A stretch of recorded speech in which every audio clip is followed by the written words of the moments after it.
Buenas tardes, buenas noches, buenos días. Soy Gustavo Burgos y estamos dando inicio a una entrega más del programa de discusión política de Valparaíso, Mate al Rey.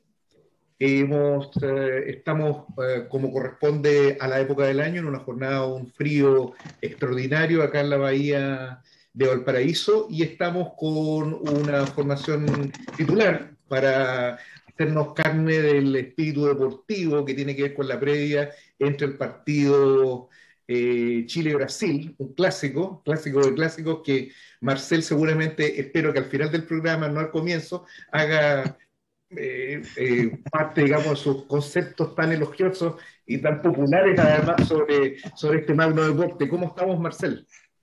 Muy bien, esperando con ansia el resultado De de Chile Brasil. este partido, Pues, Chile-Brasil, sí, muy siempre con bien, la muy bien. esperanza de que los pueblos siempre terceristas lleguen alguna vez a la Perfecto, cima.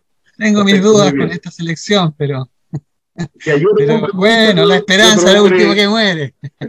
otro hombre muy futbolizado, un hombre que tiene una larga trayectoria con el deporte, ligado al deporte nacional, el gran Patricio Guzmán. ¿Cómo estás, Pato? Desde Santiago. Desde Santiago. Muy bien, aquí esperando a escuchar cerebros brillantes que me acompañan en este programa. Bueno, eso es una tarea prometeica, Está más Patricio. difícil que ganar el partido hoy día. Y en los controles, en la dirección y en la edición de este programa, el inexplicable, el inextinguible, compañero de tantas batallas, el gran Sergio Risenberg. ¿Cómo está, Sergio? Aquí esperando con ansias el inicio del programa y luego de él ese partido grandioso entre probablemente el último baile, como se menciona, de la gran selección chilena, de nuestros viejos héroes que van a pelear con pocas posibilidades, pero con el corazón grande de dejar en la cancha todo. Lo decía Stanley Kubrick en Espartaco, una frase que se ha hecho encomiable para toda justa desigual. Los que van a morir te saludan, ¿no? Y bueno, Me siento como Arturo Prat en la madrugada del 21 de mayo, viendo que se vienen los vapores. Humos al Norte, creo que fue Serrano el que Humos dijo al norte, Humos al exactamente. Norte. Bueno, después usted, terminado este programa, se va al área deportiva Canal 13 y nos tendrá un informe más detallado de lo que puede ser, esperamos, un triunfo vibrante y sin una carnicería igualmente histórica y recordable para el deporte nacional. Estamos en realidad no solo este día viernes en una víspera deportiva, que un poco en broma, un poco en serio hemos ubicado al inicio de este programa, porque esta víspera es concordante con una que probablemente tiene una significación mayor, de mayor profundidad, de mayor extensión para la vida política de nuestro país, cuál es precisamente la instalación de la Convención Constitucional, que graciosamente Sebastián Piñera ubicó, imaginamos, como parte de su tributo lacayuno y yanacona al imperio norteamericano un día 4 de julio, eh, oportunidad en que los convencionales electos deberán reunirse por primera vez por razones sanitarias en los jardines del Palacio Pereira, que es donde funcionó hasta 1973 el Congreso Nacional, y actualmente son dependencias administrativas del Parlamento que han sido cedidas para los efectos del funcionamiento de las deliberaciones de los 155 convencionales resultaron electas en las pasadas elecciones de mayo. Esto, como ya hemos venido analizando metódicamente, ha animado no solo directamente la actividad política de los convencionales, ha habido expresiones políticas muy significativas, muy interesantes por parte de la llamada vocería de los pueblos, que agrupa principalmente a independientes de izquierda, a algunos del Frente Amplio inclusive, quienes han planteado su incomodidad con esta falta de soberanía que explícitamente tiene esta constitución. para deliberar, para adoptar acuerdos, y que le significan en realidad son todos estos elementos una consecuencia de que esta convención constitucional no es una asamblea constituyente, sino que es más bien el resultado de una reforma constitucional, de un acuerdo por la paz que tuvo por efecto la preservación del régimen, y en ese sentido ha habido entonces una discusión en ese plano. El viernes pasado comentábamos otro aspecto, que es la medida de cómo esto se había proyectado en el debate entre los candidatos, al menos aquellos que figuran en las primarias que se tendrán lugar el próximo 18 de julio, entre los candidatos de la izquierda, llamémosla del Acuerdo por la Paz, ¿no? Los candidatos Daniel Jadwe y Gabriel Boric, son dos arcángeles, Daniel y Gabriel, por eso hice esa pausa, no una pausa, digamos, teatral, en cuyo debate también se hizo presente en la relación con este acuerdo, ¿no? Y esto no es capricho de los candidatos, ni es un capricho nuestro, ni mucho menos un capricho de los convencionales, es el resultado de que en esta convención constitucional estarán en discusión cuestiones centrales, y es voluntad de quienes convocan, de quienes instalan esta convención, de que esta convención materialice una reforma constitucional que gatopardista, que permita que todo siga igual, pero existe objetivamente en el propio proceso político, en el proceso revolucionario abierto el 18 de octubre, un ímpetu en un sentido diverso, que es aquello que, y con esto termino esta larga introducción, aquello que se hizo presente en una reunión en la que tuve suerte de ser invitado el día de ayer, es una convocatoria que efectuó la convencional María Rivera, quien es militante del Movimiento Internacional de los Trabajadores, la abogada de los derechos humanos, un encuentro que tuvo lugar por Zoom, obviamente, el día de ayer, y que fue llamado convocatoria para Encuentro por la Soberanía de la Convención Constitucional. En esta convencional, en particular, junto a una cantidad significativa de organizaciones, activistas y militantes que nos hicimos presentes en dicha reunión, se planteó nuevamente este asunto, haciendo especial énfasis en aquellas cuestiones que estuvieron en el inicio de la vocería de los pueblos, vale decir, el reclamo de que esta convención no reconozca ningún tipo de tutela superior, que se instale como asamblea constituyente, y que luego de declararse soberana, ¿no?, es el planteamiento de María Rivera, debe iniciar sus debates en el sentido de liberar a los presos políticos, garantizar el juicio castigo a los violadores de los derechos humanos, reparación a las víctimas de la represión, la desmilitarización del Gualmapu y el término de las expulsiones de los extranjeros. Esto fue lo que ocurrió el día de ayer, y bueno, ese me parece uno de los puntos que tiro también en polémica con respecto a este punto. Patricio estuvo ayer, me contaba antes del inicio del programa, en un encuentro también, así que le doy la palabra para que nos vaya anticipando su posición sobre este punto. Bueno, el encuentro en el que yo estuve ayer fue organizado por la Confusam, que es el sindicato de trabajadores de la salud primaria.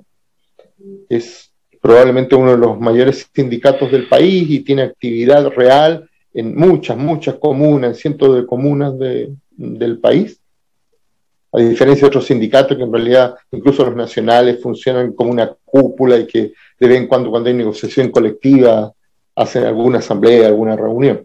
La Confusam tiene vida real, digamos. Pero lo de ayer era un seminario en defensa de la seguridad social y el tema previsional. Entonces me tocó compartir las exposiciones en ese seminario con Marcos Kremerman, un economista que es más o menos conocido de la Fundación Sol. Y bueno, tratamos el tema de la seguridad social, la defensa de los intereses de los trabajadores en Chile en torno a ese tema, porque lógicamente es uno de los temas centrales que se va a discutir en la convención, porque tiene que encontrar su lugar en la nueva constitución en Chile, una demanda básica. Y me sorprendió la buena convocatoria que tuvo, porque tuvo 300 participantes de trabajadores miembros de la Confusam. Eso. Yo creo que habla de un momento en Chile en que hay mucho interés de trabajadoras en torno a estos temas. Marcel, ¿cómo ve esta víspera? Bueno, mira, yo, independientemente de lo que se espera, ¿no? Y que uno lo puede apreciar en las redes sociales, en los mismos medios de comunicación, y en algunas figuras que se han destacado dentro de la convención o como elegidos dentro de la convención, hay una expectativa que a mi juicio es equivocada. No tenemos, desde el punto de vista electoral, digamos, de los datos reales, de cuánta, hay más de 150 miembros de la convención, no superan el número de personas que están agrupadas en torno a la vocería del pueblo y a los sectores más, por decirlo así, más a la izquierda de la convención, Claro. no superan el tercio, digamos, ni siquiera llegan al tercio.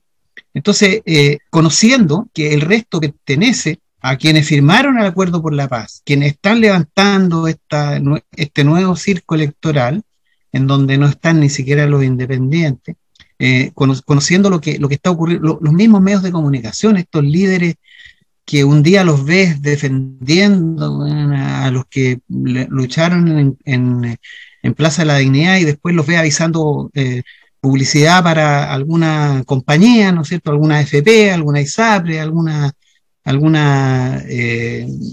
productora de gaseosas. Entonces, todo esta cosa es que es como ridículo uno ver así estas figuras tan notablemente, hasta que algunos lo han levantado como candidatos alternativos, ¿no es cierto?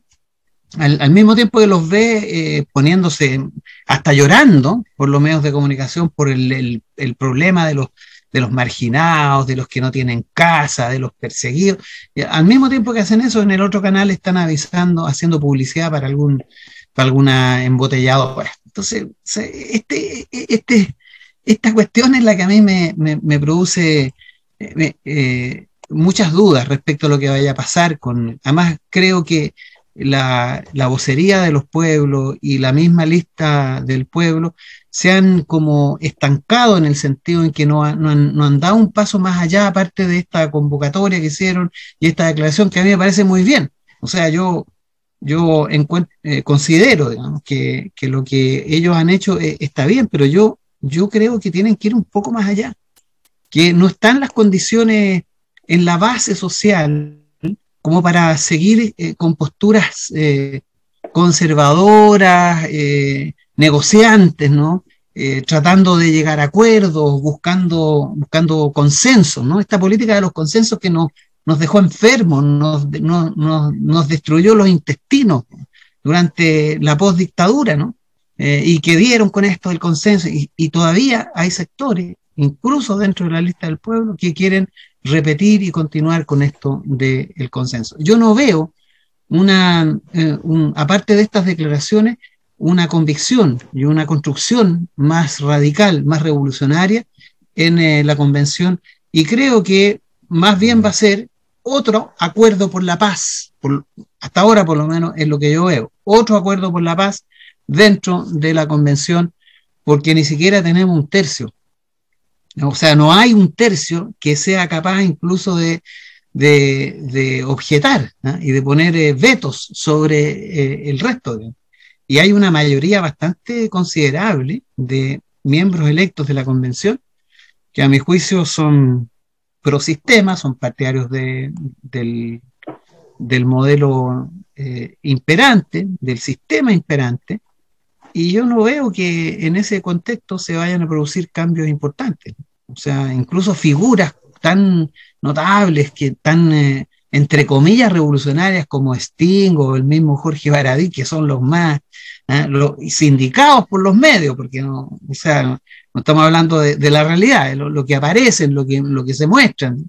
Incluso esas figuras manejadas, además, utilizadas por los medios para generar una expectativa errada y equivocada, encuentro yo, porque no hay las condiciones objetivas para esperar que fruto de esa convención tengamos una reforma o una construcción política de una nueva constitución que efectivamente sea la superación de la constitución del 80 y del pinochetismo. Eso es lo que yo creo.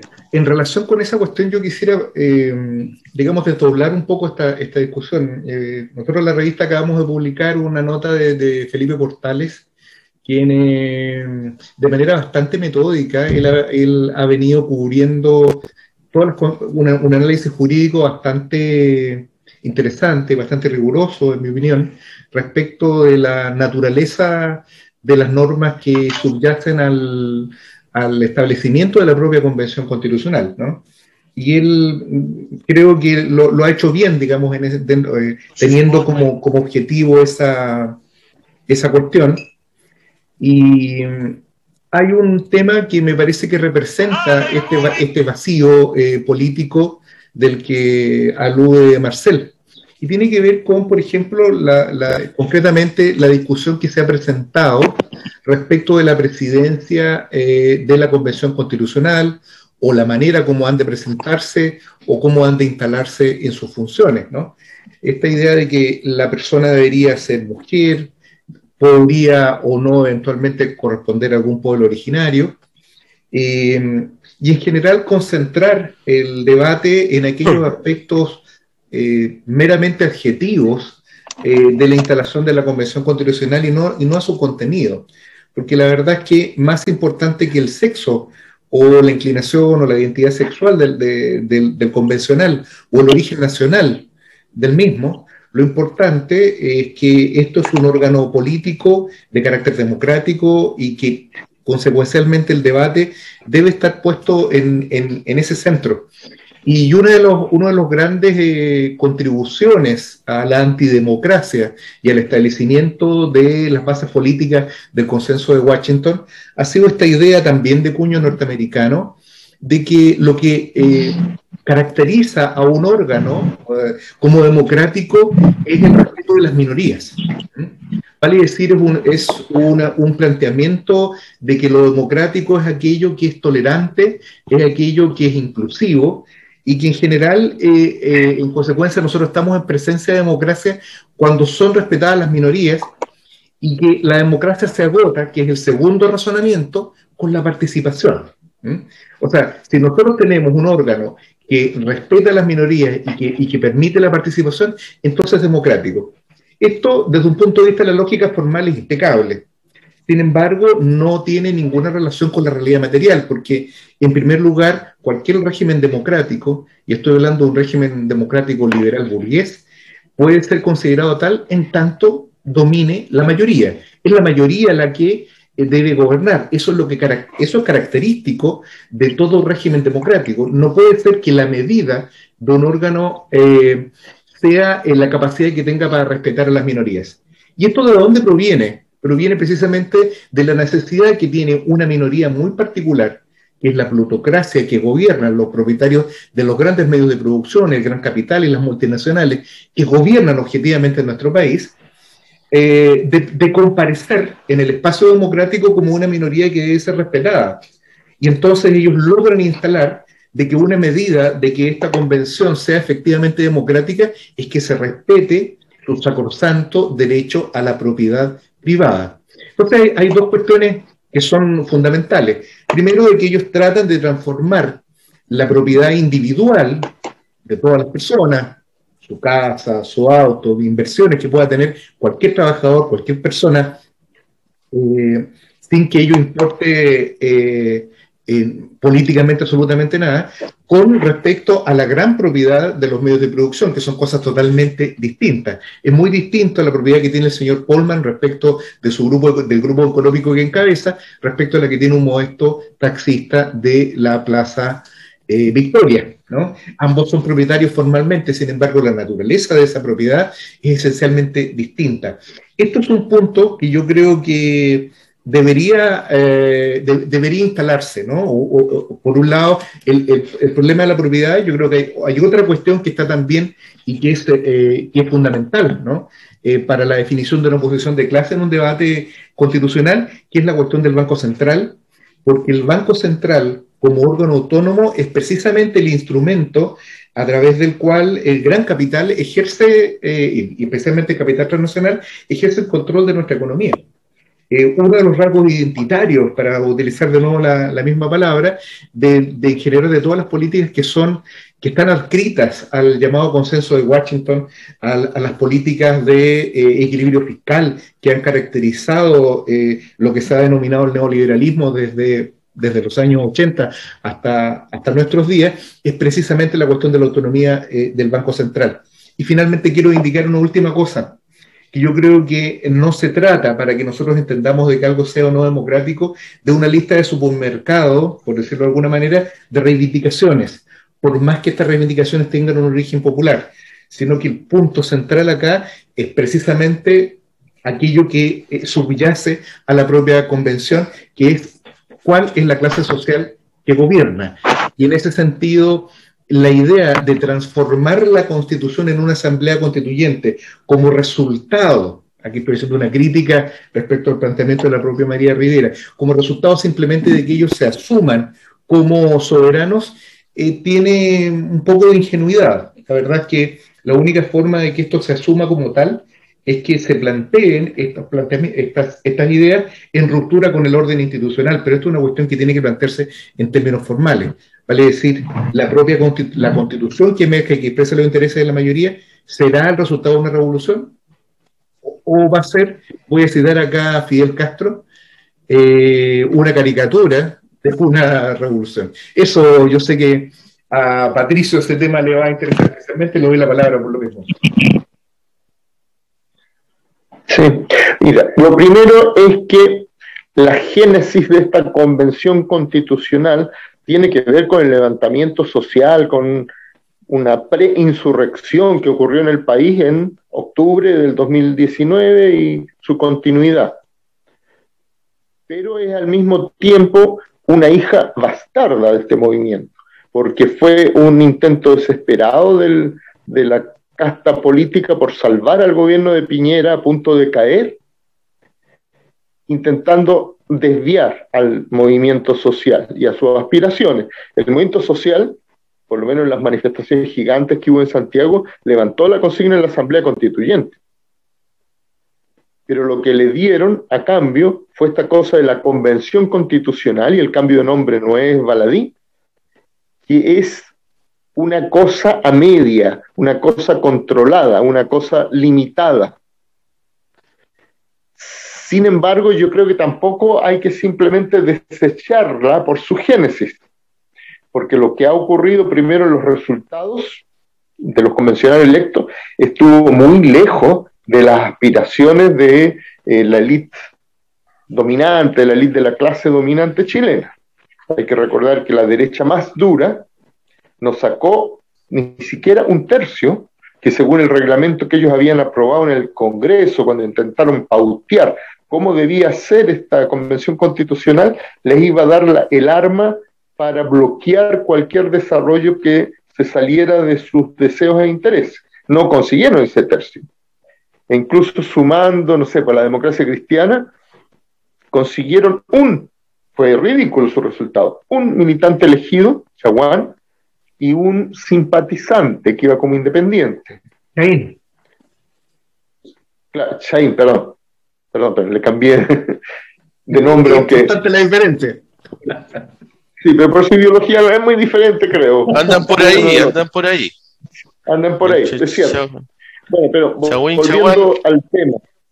Miren, yo creo que primero es importante que algunos convencionales reclamen la soberanía para esta convención, porque eso es lo que hace la diferencia entre una convención constitucional, como le han puesto esta gente, y una asamblea constituyente, que por su naturaleza es soberana, y que además debió haber implicado el inmediato cese en actividades del Congreso. ¿Cómo el Congreso va a estar dictando leyes que después van a quedar fuera de juego inmediatamente según las decisiones de la nueva Constitución?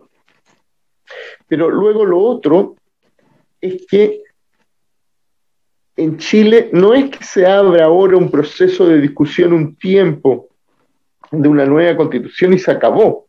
Piensen que estamos ad portas, por una necesidad de legislación, del cambio de todas las leyes que tienen que ver con la Constitución. Hay que volver, el Congreso, cualquiera sea, tendrá que volver a discutir todas las leyes orgánicas constitucionales, tendrá que discutir todas las leyes que van a quedar fuera de juego por los cambios que van a ocurrir en la nueva Constitución, que todavía no conocemos. Pero además, creo que en cualquier caso está planteada la necesidad de abrir posteriormente un proceso de una asamblea constituyente. Esto puede ser solo el prolegómeno de una verdadera asamblea constituyente. Y yo creo que esto también está en relación con la movilización social. Estoy seguro que se va a relanzar, porque además las discusiones que de la nueva Constitución y el conjunto de legislaciones van a promover muchas protestas, muchos posicionamientos, pero además porque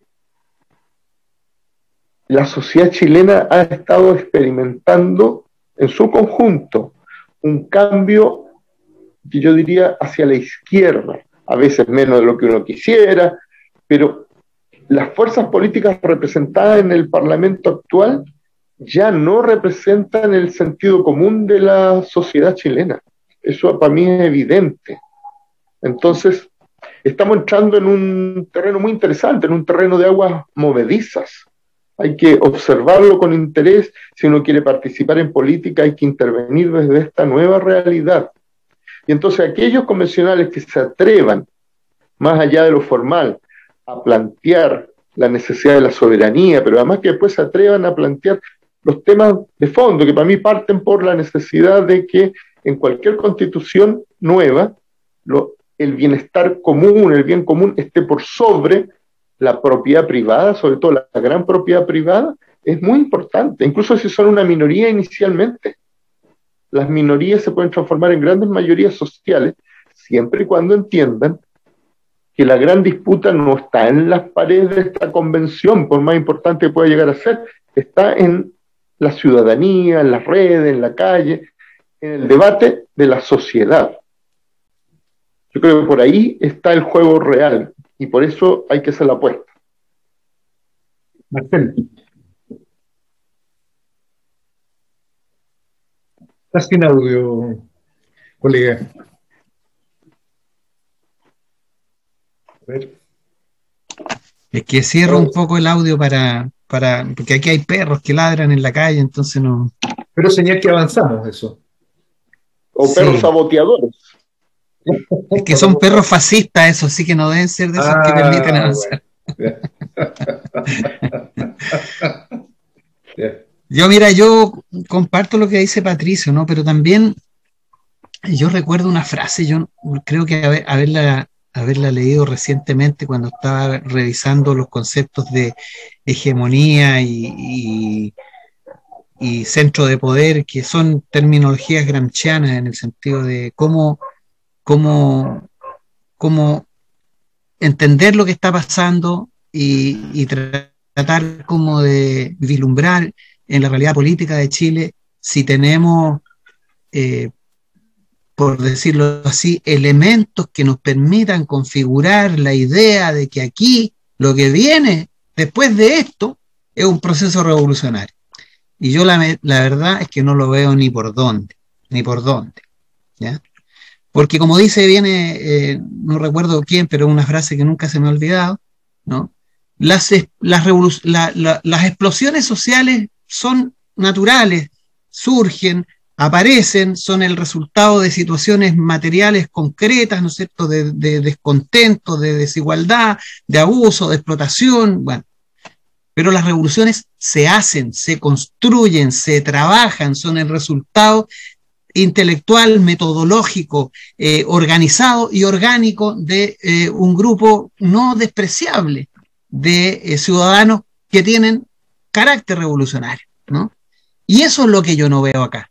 Eso es lo que no aparece por ninguna parte. Cuando intenta emerger algo, se desvanece, ¿no?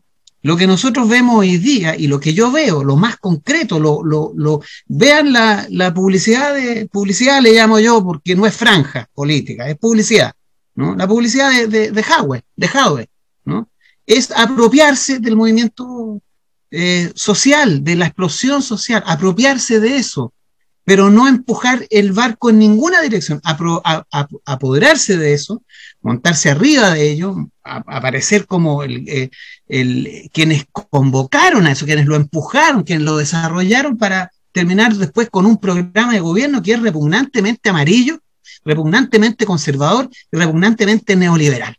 Entonces, eso es lo que yo veo. Yo no veo aquí a nadie construyendo el proceso revolucionario. Veo, por decirlo así, como esta cosa como también media mesiánica, ¿no? Escuchamos la voz del Señor, viene la segunda venida de nuestro Señor Jesucristo, ¿no? Pero no viene, no va a venir, señores, no va a venir. No va a venir mientras no construyamos nosotros como miembros de esta sociedad, como actores de este país, no construyamos de verdad una capacidad para empujar los procesos políticos hacia la revolución. Y eso creo que es lo que está faltando acá. Yo no veo ninguna organización, ni dentro de la convención, ni fuera de la convención, orientada a construir una propuesta revolucionaria, que es lo que necesita este país, que es lo que debería ser la consecuencia de la explosión social de noviembre, de octubre del 2019, ¿no? Porque nadie pidió en las calles, no se escribió en los muros de Chile, en las murallas de este país no se escribió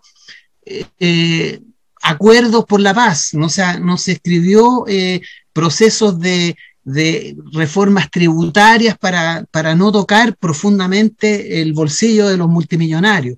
No se escribió eso, se escribió nacionalización del cobre, se escribió fin a la AFP, se escribió término de la Constitución de Pinochet, no este remedio que va a pasar con la Convención Constitucional. Entonces, a mí lo que me falta y lo que no veo es precisamente los constructores del proceso revolucionario. Sí veo que puede volver a aparecer el descontento social, que se expresa por aquí, por allá, aparece en los medios de comunicación, desaparece, vuelve a ver, pero lo que no veo es la construcción orgánica de una propuesta, de un proyecto de carácter revolucionario. Y eso, bueno, lo he dicho siempre, lo he planteado una y mil veces, y no veo, de verdad, hasta el día de hoy, no veo ni visos siquiera de que podamos pensar, por ejemplo, yo estoy de acuerdo que esto puede ser los prolegómenos, como decía Patricio, estoy completamente de acuerdo, eso es así, ¿no? Pero el prolegómeno tiene que seguir un capítulo, ¿no? Que tiene que ser escrito por alguien, tiene que alguien ponerle pluma, cabeza, imaginación al primer capítulo después del prolegómeno. ¿Y quién lo está haciendo? ¿Cómo está haciendo? ¿Quién está escribiendo eso? ¿Lo va a escribir Jadwe? ¿Lo va a escribir Boric? Porque no voy a referirme a los otros candidatos, porque o sea, de ninguna manera es imaginable que esos otros candidatos podrían. Ni esto siquiera, ni Jadwe ni Boric son aquellos escritores del proceso revolucionario que viene después de estos prolegómenos, ¿no? Entonces, ¿qué creo yo? ¿No? Si nosotros no disputamos, yo no veo, por ejemplo, hasta ahora un esfuerzo orgánico por disputarle el poder en las próximas elecciones parlamentarias a los partidos del sistema. No veo eso, simplemente no veo. Entonces, y si no hay un esfuerzo por ocupar una mayoría importante en el Parlamento, esto no va a quedar sino el esfuerzo de la Convención Constitucional en prolegómenos nomás. Porque va a tener por el otro lado una Cámara de Diputados legitimada por la votación popular y como saben hacerlo ellos, digamos, ¿no? Este mecanismo de legitimación, ¿no? Que utiliza la política, los medios de comunicación para crear las condiciones de un orden, ¿no? Una dinámica que está muy distante, alejada de una propuesta revolucionaria de verdad. Eso, compañero. Yo quisiera hacer una observación respecto a ese último punto. En la política nacional, al menos, Ricardo Lagos creo que fue el que inscribió en piedra esta idea, ¿no? De que a la dictadura fue derrotada con un lápiz y un papel, ¿no? Bueno, para los marxistas la democracia burguesa y el acto electoral en particular es una de las formas más sofisticadas de dominación del gran capital sobre el resto de la sociedad, ¿no? No todas las burguesías pueden darse ese lujo. Lenin decía que era precisamente un lujo que se podían dar las sociedades capitalistas más avanzadas, ¿no? Y creo que no es el caso de la burguesía chilena ni del capitalismo chileno.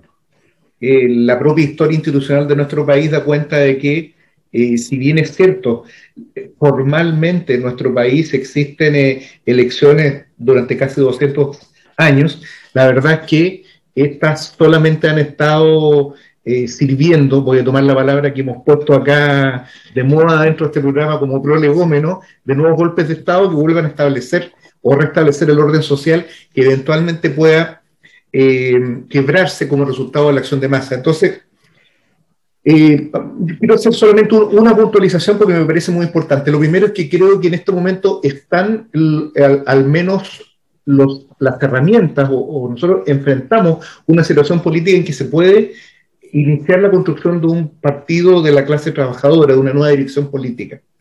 Esa situación nosotros no podemos prever por qué lado exactamente va a surgir, pero creo que está en el ambiente de la misma manera como el movimiento revolucionario que estalla en el año 68 en Chile, tiene su inicio también en aquello que generó la propia revolución cubana en la sociedad chilena.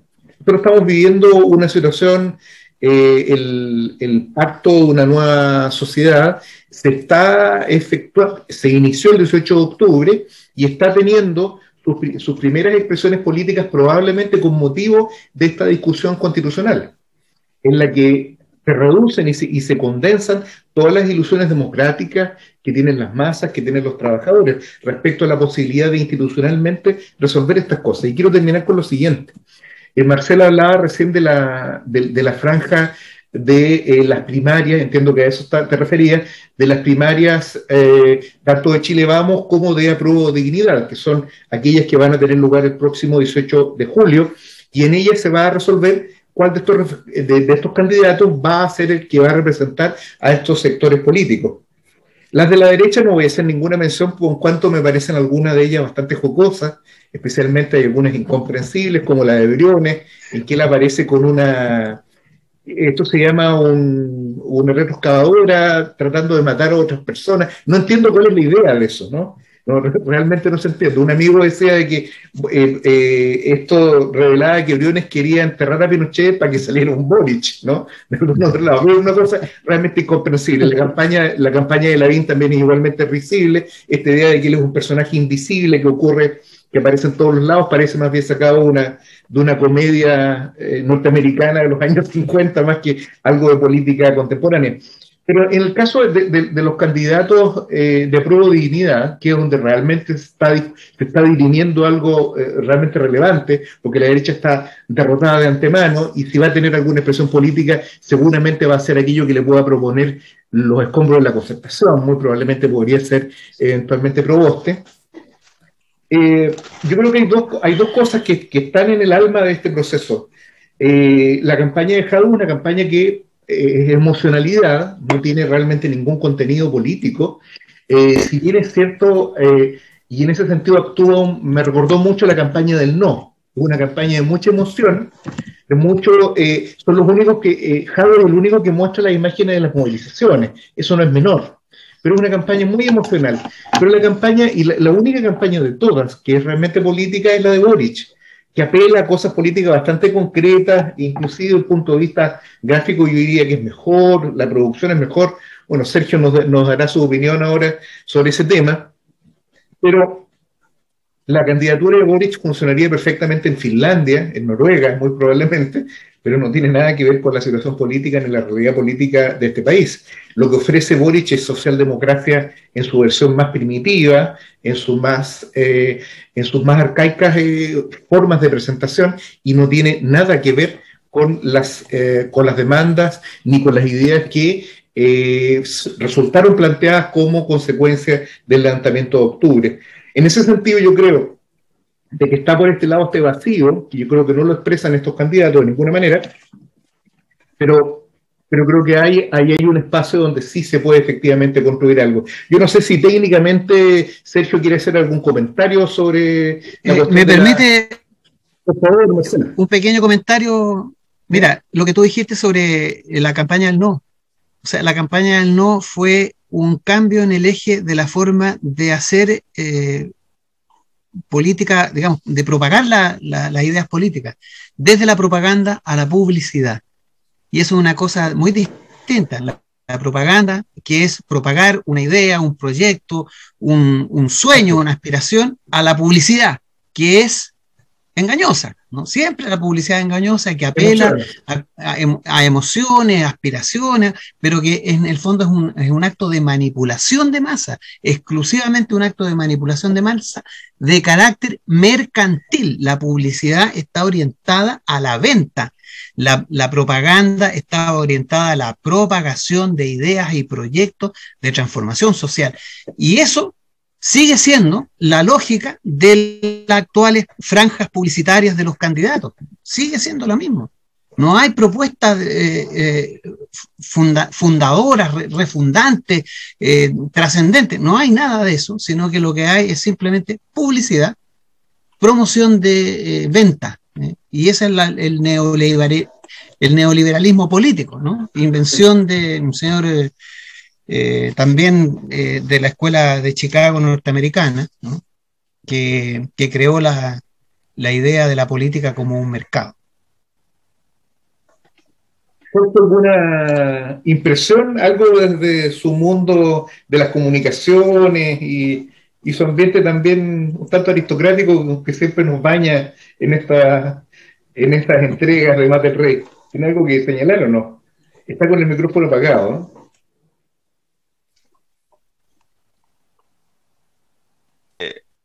Así es. A mí me ha impresionado lo que ocurre en Punta Arenas, los pájaros que están surgiendo de los árboles en Punta Arenas.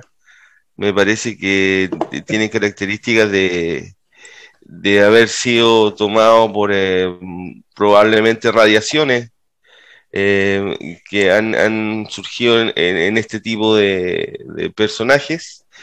Creo que la publicidad, como bien señala nuestro fanático de la selección chilena, Marcel Claude, ha logrado el efecto en un cierto sentido.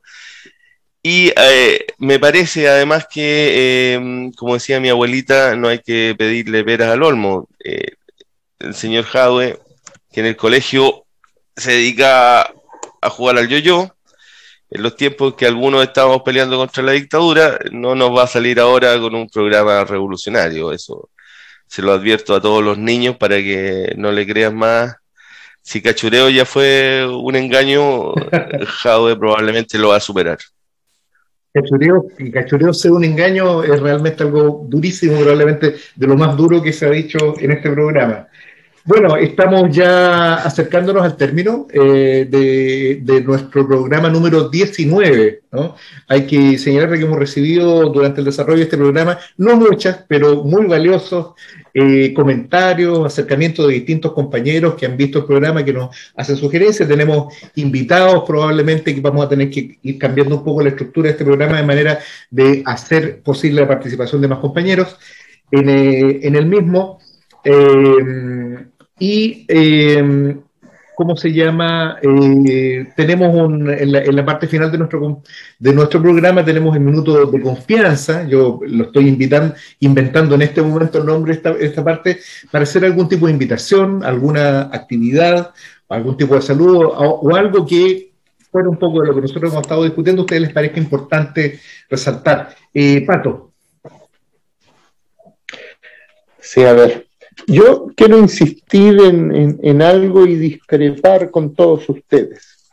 Lo primero, insistir, no necesariamente discrepo, que la política tiene diferentes formas. Hay una política institucional y hay una política que tiene que ver cómo se mueve la sociedad y sobre todo cómo se mueven las clases dominadas, cómo se mueven los diferentes sectores de la clase trabajadora, de los sectores oprimidos.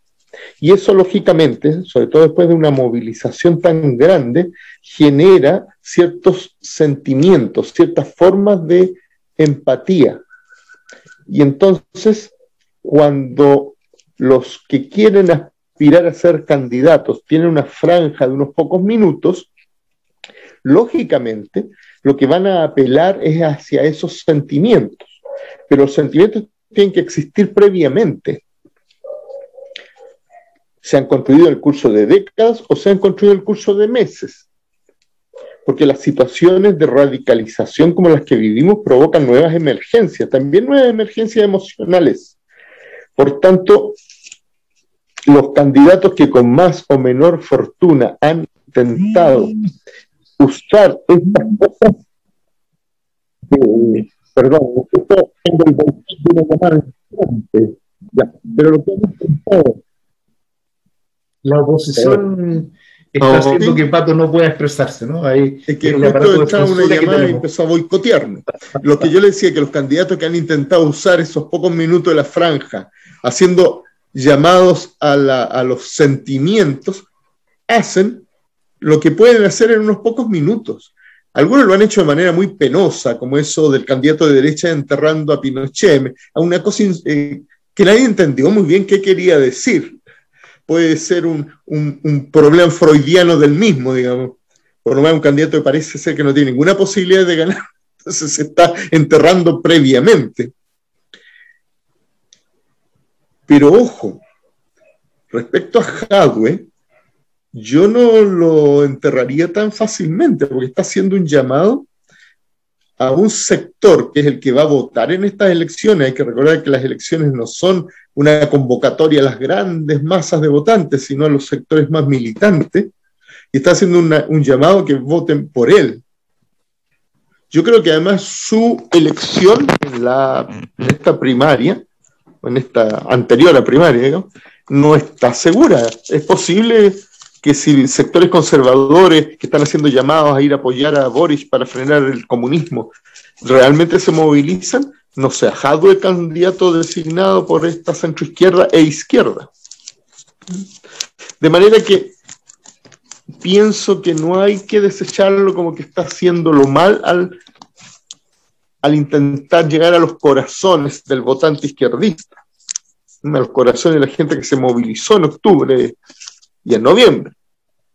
En realidad, su posibilidad de ganar es movilizar un sector importante de ese activismo, de esa militancia. Eso.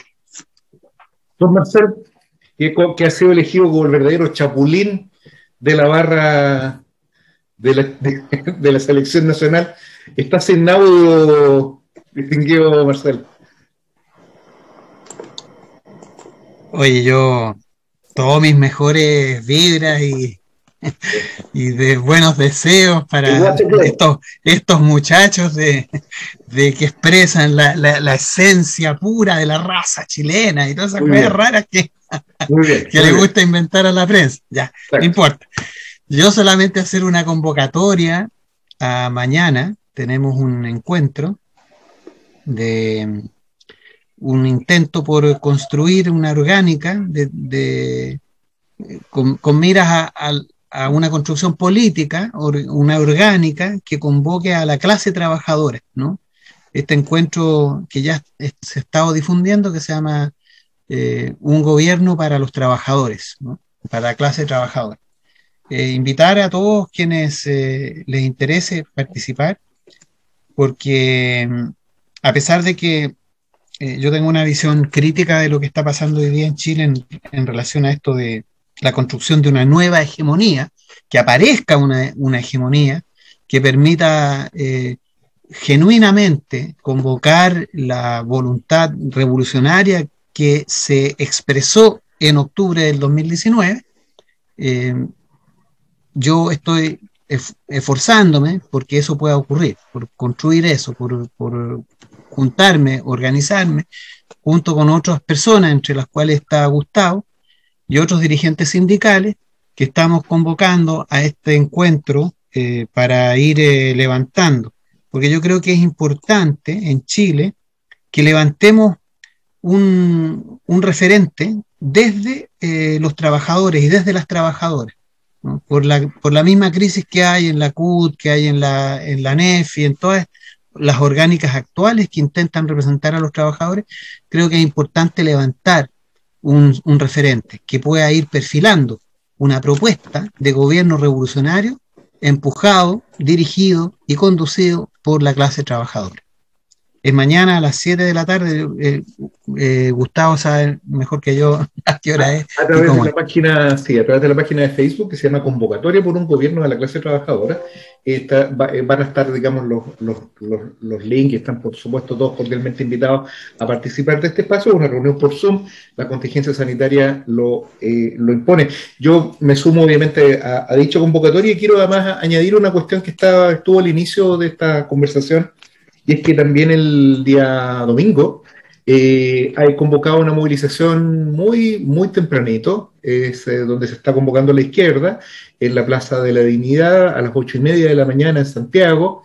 Esperamos que las condiciones sanitarias y la posibilidad de movilizarse hasta dicho lugar así lo permita. Nosotros trataremos de estar allá presentes, por cierto. Es una marcha que se dirigirá hacia el lugar que es el Palacio Pereira, está el antiguo Congreso Nacional, frente a la Corte Suprema, para decirlo de alguna manera, ¿no? Porque con un edificio que está medio desocupado, quedan muy claramente las señas de dónde queda ubicado esto, y se realizará una movilización que tiene por finalidad poner el énfasis de cuál es el sentido que ha de tener la instalación de la Convención Constitucional, que discurre precisamente sobre la base de la reivindicación de los reclamos que se hicieron presentes en el levantamiento popular del 18 de octubre. Eso me parece que ha sido un programa. Terminamos con nuestro programa, así que ahora nos vamos a hacer la previa del programa del otro enfrentamiento que tenemos con nuestros hermanos brasileños.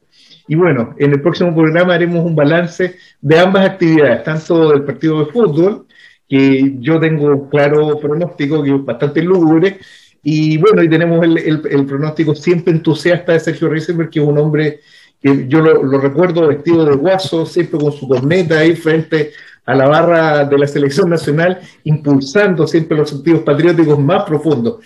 Y espero que se imponga también ese espíritu libertario, como le gusta decir a Sergio, y que, bueno, podamos celebrar eso en el próximo programa, y ya un poco más en serio, que también podamos ver de que en la instalación de la Convención Constitucional estén presentes aquellos rasgos de rebelión popular que marcaron el proceso revolucionario abierto el 18 de octubre. Quedamos en eso, compañeros, compañeras. Nos vemos entonces la próxima semana. Esto ha sido Mate el Rey. Chao. Nos vemos en la cancha. Chao. Un CHI, un CHI. Usted me recuerda, Marcela, al ya histórico Yuraidini, con su llamado, con su levantando a la hinchada. Yo a las 8 tendré mi corazón abierto, y mi sangre chorreando, para que se empapen de valentía, si no revolucionaria, por lo menos para que metan un gol, pues digo yo. Sí, no se preocupen. Ahora nos vemos. Hasta luego, chao.